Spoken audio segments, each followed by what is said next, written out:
Well, you know what? I'm going to talk to you about a little bit about healthcare in Costa Rica and my view of where I'm living and why I think healthcare needs a little bit of overhaul and because of the growing pains of Costa Rica's healthcare system. Now, the Caja system, in my opinion, is absolutely great. And most of you guys be like, what are you talking about, Johnny? You don't see the lines? You don't see the people waiting? You don't see, hey, you know what, how emergencies taken care of, or how long things take care of, or you know what, how long the surgeries takes to be, and the waiting list. Yeah, I'm not blind. Well, you know, I have a little glasses there. But yes, I do see that. But you know, the other thing that I do see is that the system itself, it grew. It has growing pains. And we as a people here, citizens, as residents, need to speak out and say, hey, you know what? We need to improve a few things. One of the things that we need to improve are the following. But before we get into that, I'm going to tell you that the healthcare system here, it has a life expectancy of between 80 and 88. Now, you might say, why am I mentioning this before I'm talking about what we need to do? Well, you have to applaud a system, and inefficient or efficient that it is, what it's done great. And it's taking a minor amount of its GDP and provided health care for all its citizens. Yes, everybody pays for it, but you know what? You have to applaud that. Not very many countries can say that. Actually, Canada is a very similar situation. They have a socialized healthcare system that could be applauded. You know what? They got a high life expectancy in Canada. But you know what? Let me get in before I lose my thought. The first thing that we need to do is we need to look at the digital footprint or fingerprint of healthcare in Costa Rica. Where does it start? Where are our growing pains start? You know what? It starts when an emergency happens. An emergency happens, and the first thing, how does that all flow? What is all the processes going through? We need to work on emergency system, working to find out if it's a true emergency and how you put it through the whole process. You know what? I think the Avices is an urgent care system here in Costa Rica. Now, the urgent care here in Costa Rica is beautiful. They do take care. They were designed in the early 90s. It was moved from the Ministry of Health to the Caja system, which is the socialized healthcare system, and they took it on in the preventative form. It is a preventative form. Now, I wish we would change that into a form to anticipate the health.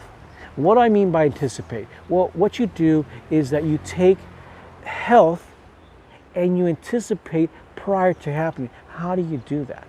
Well, you take the emergency factor and figure out, is it an actual emergency or can it be taken care of with the first line of healthcare here? Which means that, hey, you know what? I'm going to go to the device and I'm going to take care, or I'm going to go to the hospital. The hospital should be and always should be a place to cure a patient, not to treat a patient. It should be the device, in my opinion. Now, is it done that way? Not so much. I'm proposing for the Costa Rican government so we can do such a thing. We need to empower the device and give them the backbone that they could be. You know what? We cannot have the hospital become a giant device on steroids. There's no need for that. You can use the devices, have them stay up longer, have them give them the equipment, have them give them the personnel and the time, and educate the population. Hey, you know what?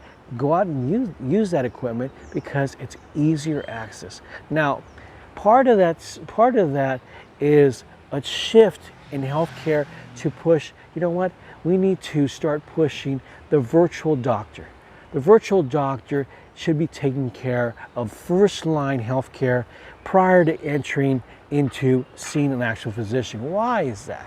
Because actually seeing a physician, it's an expensive resource that we need to do some preventative, anticipated, and thoughtful process to give the doctor the tools to help make a decision or a diagnosis.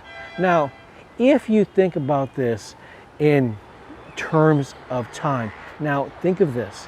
If you're able to use the Elos app, which is an app that was a socialized healthcare system here, and you're able to get in there and use the virtual doctor. Imagine getting into that app and using the virtual doctor, that before you even pull your appointment to go see the doctor, maybe they can figure it out for you. Because what you do with the virtual doctor, combine a virtual doctor with an actual physician that takes everything that the virtual doctor got information and was able to extract from that form that you fill out, the symptoms that you have, to be able to make an educated guess, but that a physician signs on, steps, hey, you know what? Yeah, you know what? You need to come in. Or no, you don't need to come in, and we could send you this cough medicine. Go pick it up from the pharmacy.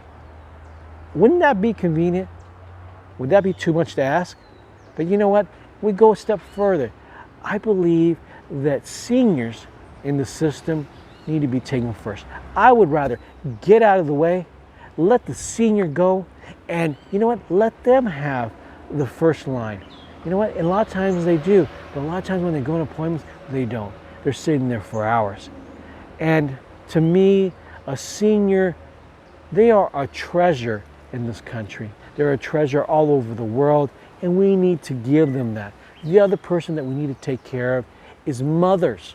Mothers are the mothers of a nation, and we need to take care of them. And lastly, we need to take care of those kids and educate that, you know what? You need to create a better life for yourself, but not doing these. You know what? I'm going to be honest with you. I sometimes get a little bit of the junky food there, but it's because it's like, oh my gosh, it's so good. You know, it's not good for you. You should not do it. Lastly, we want to make sure that the health system, instead of continuing to grow the way it is, we need to continue to grow, but strategically. We need to start having level 3 hospitals available in the regional sections of the country.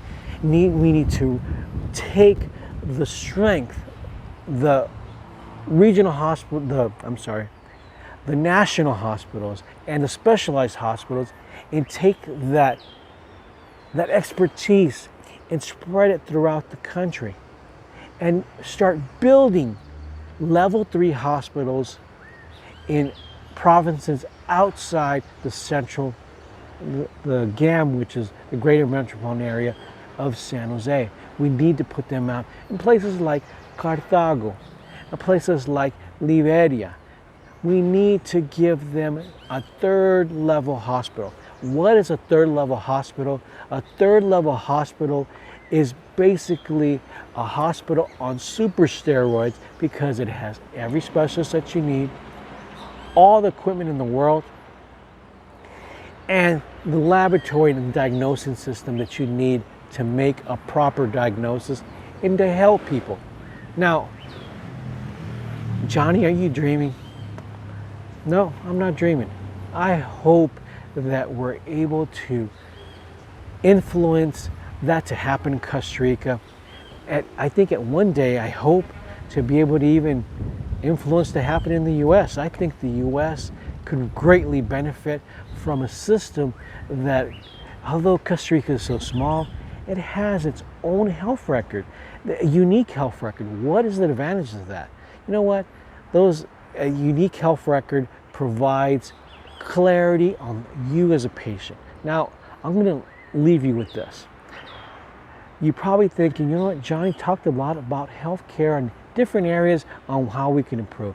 One thing that I want you to do is this, is that if you plan on living in Costa Rica, or you plan on making this your forever home, and you are part of the Caja system, and you are part of that residency system, you need to create a health record, so that health record, if you ever need to use it, it's available. They know who you are. They know how, if you're allergic, they know if you're diabetic, if you're hypertension, even if you never use it again. Now, why is that important? Because you never know where you're going to be in the country, that you may not have access to private health care if that's what you're going to rely on. Now, I hope this information was good for you and that you subscribe. And you know what? If you found this information great, you know what?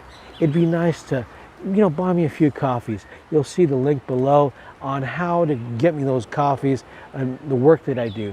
Pura vida and always be safe.